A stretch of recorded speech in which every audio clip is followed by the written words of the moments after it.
Urgent, Dog Pound fan, look at what just happened. Nobody saw this coming, huh? But first, make sure to subscribe to the channel because we bring you daily videos with the latest Dog Pound news. And don't forget to turn on notifications so you don't miss anything. Insider reveals how Browns could use Travis Hunter. On defense, according to most reports, the Cleveland Browns are strongly considering taking Travis Hunter with their number 2 pick.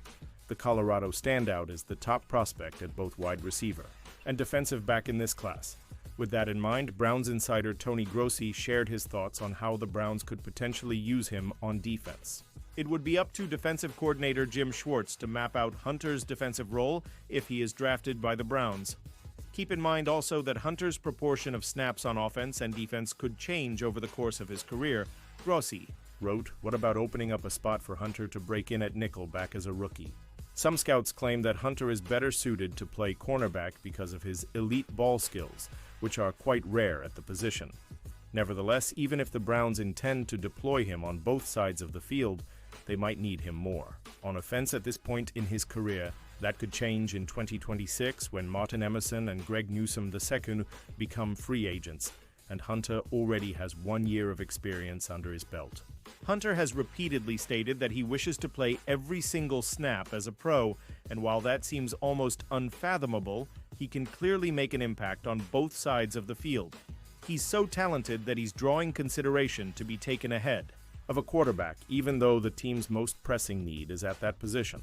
Anything can happen from now until the day of the NFL draft, but for now, it seems like Hunter could be just weeks away from being a Brown. Pausing this news just to say that if you want YouTube to keep recommending the latest Dog Pound news to you, it's very important that you leave a like on this video. Thanks. Now let's get back to the news. OL rumors Neal, Banks, Teller, 49ers. Evan Neal came into the NFL with some guard experience, playing there at points at Alabama. Some evaluators viewed that as the former high-end prospect's better NFL spot. After face-planting at tackle, Neal may have no choice. This could be where the situation is headed, as ESPN.com's Jordan Raanan labels Neal as destined to slide to guard. GM Joe Schoen and HC Brian Daboll said Neal is open to playing guard or tackle. The Giants have Jermaine Elwemenor at RT presently, assuming Andrew Thomas stays healthy, and a soon-to-be 35-year-old Greg Van Roten at RG. Schoen resisted moving Neal to guard in the past, but with the Alabama alum being a major disappointment as a pro, a starter-to-bullpen-like switch may be necessary as a last-ditch measure. Although the Giants resigned Van Roten to a 1-year, $325 million deal, the Athletic's Dan Duggan points to a potential early-round guard pick to learn from the veteran. This would cloud Neal's status further, though the Giants already missed on a Schoen era. Day 2 guard pick Joshua Ezeudu. Here is the latest from the O-line landscape. Despite extensive work already, the Texans also look to be ready to add an early-round O-lineman. Holding 4 top 90 picks, Houston should be considered likely to use one on a blocker, ESPN.com's Matt Miller notes. One target appears to be Texas Kelvin Banks Jr. As Miller indicates, numerous scouts point to the Texans being high on the ex-Longhorns tackle. Ranked 31st on Daniel Jeremiah's NFL.com Big Board, Banks was a former 5-star recruit who claimed the Outland Trophy last season. Some teams view Banks as a better guard, per Jeremiah, but others may hold him in higher regard. Although the Texans could be eyeing him as a long-term answer at guard or left tackle, New Orleans. Football's Nick Underhill notes some view a landing with the Jets at number 7 as realistic. After drafting Olu Fashanu in last year's first round, New York needs a right tackle to replace Morgan Moses. The Browns now have 3 experienced guards, having added Teven Jenkins on just a 1-year deal worth $3 million. This could point Wyatt Teller to a crossroads after he missed time in 2024, but GM Andrew Berry expects via Cleveland. Palms Mary Kay Cabot, the veteran starter, to be back in 2025. A 2-time second-team All-Pro who has received 3 Pro Bowl invites, Teller played a key role for the Browns during the decade's first half. Teller, 30, also only missed 4 games last season. He is entering a contract year, but the Browns' penchant for void years would create considerable dead money in the event of a trade or release. That said, Cleveland can save more than $7 million by trading Teller after June 1st. Doing so would clear a spot for Jenkins, as Joel Bitonio is set to play at least one more season. Joining Jenkins as a 3-year guard starter from the 2021 second round, Aaron Banks signed a big-ticket Packers deal. This leaves the 49ers with a key player to replace. Despite Spencer Burford's past as a starting guard, the Athletics' Matt Barrows views Ben Bartch and Nick Zakelj as the players set to compete to start opposite Dominic Pooney. Resigned to a 1-year, $134mm deal, Bartch is a 20-game starter. Zakelj, a 2022 sixth-rounder, has 2 career starts. Matt Hennessy, a former Falcons starting center, may factor into this competition as well, Kyle Shanahan said via Barrows. As for Burford, he may be ticketed to be San Francisco's swing tackle after practicing more there than guard down the stretch last year, Barrows adds. Burford played tackle in college. He would be set to replace Jalen Moore, whom the 49ers wanted to keep. They did not appear close to matching the Chiefs' 2-year, $30 million offer. I knew we had a really good roster, but I didn't know our swing tackle would make $15 million on the free agent market, John Lynch said. Burford has made 29 career starts, while the Chiefs will bet on more 5 starts to stop a left tackle revolving door. Analyst says potential Browns QB is an interesting prospect. The Cleveland Browns could get an SEC star to be their next quarterback. They hosted Jackson Dart last week, and while he's been a bit of a polarizing prospect, he's also considered the 3rd best quarterback entering the league this season. With that in mind, former NFL player Dustin Fox raved about him being an interesting prospect, adding that he really liked what he saw from him in the tape. I think he's a really good player, an interesting prospect, Fox said. Dart is a privileged athlete who's more than comfortable extending plays with his legs if needed. Has a solid arm, and has excelled at making throws at all levels on the field. When he gets a clean pocket, he's most likely going to do something great. On the downside, he comes from a Q-friendly offensive system that might not necessarily translate to the pros. He's rather slow to process things and read opposing defenses post-snap, and he struggles to go through his reads whenever his first option is either tightly covered or not an option anymore. That has often led to a tendency to hold onto the ball for longer than he should, allowing the pass rush to get to him or collapse the pocket. There's nothing not to like about him from a physical standpoint, as he has all the prototypical traits you would want from a quarterback. And if the Browns are going to trade back up into the first round to get a quarterback, it should most definitely be him. Insider urges Browns to draft reliable WR prospect.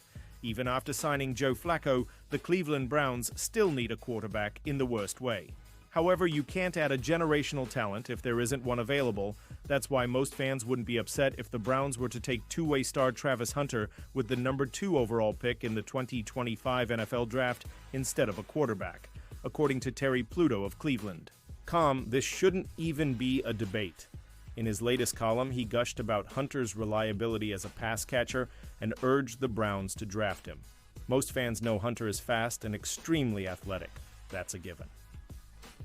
But how about this? He caught 96 passes last season, including 15 for TDs. Guess how many passes he dropped? 3. That's right, 96 receptions, 3 drops.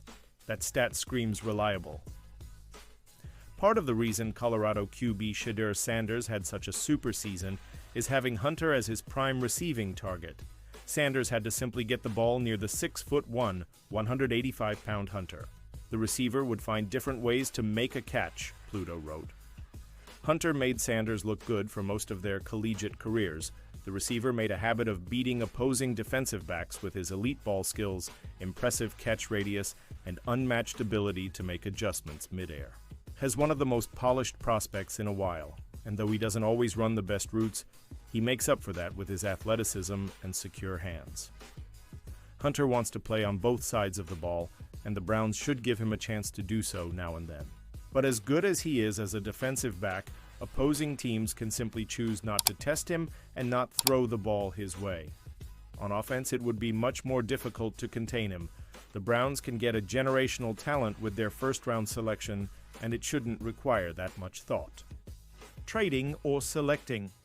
At pick 33, Cleveland Browns 2025 draft preview, looking at a 10-year history of pick 33 to see what the realistic options are on the table for Andrew Berry there in the upcoming NFL draft. As we approach the NFL draft, it is, A good time to see what the real-life returns have been from trading away the picks that the Cleveland Browns own in the draft. While the mock draft machines are good fun, sometimes we get some wild trades. It is worth seeing if these are realistic based on the last 5 years, as teams will be checking this when making moves on the day. Here are the previous articles in the series, trading up-down on day 1, Cleveland Browns 2025 Draft Preview. Here are their 10 2025. Draft picks round 1, 2 round 2, 33 round 3, 67, 94 round 4, 104 round 5, nay round 6, 179, 192, 200, 216 round 7, 255 IF. We look ahead to their 2026 draft picks. They currently have 7. If Glenn Cook or Catherine Raish are hired as a general manager, elsewhere next offseason, then they will gain a 2026-2027 third-round pick. If both are hired, then they will get a 2026, 2027, 2028 third-round pick instead. Round 1, Browns round 2, Browns round 3, Browns round 4, Browns round 5, Browns round 6. Lions Smith, Browns to Seahawks. Nick Harris round 7, Bills Jets Cooper. Seahawks Harris. They traded away 1 pick for Smith, but we don't know which of the 4 it is. Previous Andrew Berry draft trades. Before we look at the trades Andrew Berry might make in the 2025 draft, it is worth looking at what he has done before. When he has traded away 1 pick, he has always received multiple picks back in return. In the 2 trades where he traded back using 2 picks either way, he made sure that he got a good quality future pick. In the one time he traded up, he made sure that 2 picks went both ways, which is the key to getting good value in a trade. Here's a list of all Berry's draft pick trades: 41, 44, 160, 2024 4, 68, 108, 124, 2022 259, 89, 52, 113, 2022 174, 244, 88, F3. 2020 113 257 153 F4, 2021 118 156 F4, 2022 A history of pick 33. Before writing this piece, my natural thought is that this is one of the hottest picks in the draft, as teams have a whole day to wait and trade up to get the player they really want. With my articles, I like to start with a hypothesis and then see what the evidence is. Do teams hold firm there, move up into the first round, or trade down? 2024 Xavier Legette, WR Buffalo traded first and 6th round selections, 32nd and 200th overall. To Carolina in exchange for 2nd and 5th round selections, 33rd and 141st overall. 2023 Joey Porter Jr. CB the pick is top of the 2nd round due to Miami Dolphins forfeiting a 1st round pick. Chicago traded a 2nd round selection, 32nd overall, to Pittsburgh in exchange for WR Chase Claypool. 2022 Logan Hall D Tampa Bay traded its 1st round selection, 27th overall, to Jacksonville in exchange for 2nd, 4th, and 6th round selections, 33rd, 106th, and 180th overall. 2021 Tyson Campbell, CB 2020 T Higgins, WR 2019, Byron Murphy, CB 2018, Austin Corbett, OT 2017, Kevin King. CB Green Bay traded a 1st round selection, 29th, to Cleveland in exchange for Cleveland's 2nd and 4th round selections, 33rd and 108th. 2016 Emmanuel Ogba, DE 2015 Landon Collins, Tennessee traded this selection to the Giants in exchange for New York's 2015 2nd, 4th, and 7th round selections, 40th, 108th, 245th. Conclusion: if we look at the history of the picks the last 10 years, the breakdown is original. Team 5 traded up 3-player, trade 1, trade down 1. This means when draft night comes around, don't be tempted to go to bed too early after the Browns have picked, as there is a very good chance they enter the 1st round again to make a 2nd selection. The most likely outcome will be that the Cleveland Browns stay at 33, love a particular player, and pull the trigger. The below list are the current players between 2037 on NFL Mock Draft, Databases Consensus Big Board 20, Matthew Golden WR Texas 21, Malachi Starks S Georgia 22, Kenneth Grant DL Michigan 23, Omarion Hampton RB North Carolina 24, Nick Emenwari S South Carolina 25, Josh Simmons, OT Ohio State 26, James Pierce Jr., Edge Tennessee 27, Jackson Dart, QB Mississippi 28, Tyler Booker, IOL, Alabama 29s, Gray Zabel, IOL, North Dakota State 30, Walter Nolan, DL, Mississippi 31, Derek Harmon, DL, Oregon 32, Donovan Ezeiruaku, Edge, Boston. College 33, Emeka Egbuka, WR, Ohio State 34, Luther Burden, WR, Missouri 35, Josh Connerly Jr., OT, Oregon 36, Maxwell Hairston, CB, Kentucky 37, Donovan Jackson, IOL, Ohio State, if I. Had to guess the Cleveland Browns are between trading up for a quarterback or staying put to select a wide receiver, offensive tackle, or cornerback. And now, Dog Pound fan, I want to hear from you. What's your opinion on this? Drop your thoughts in the comments. I don't know if you know this, but your opinion matters a lot for Dog Pound. I'll be back any moment with more Dog Pound news. Here we go, brownies. Here we go. Woof, woof.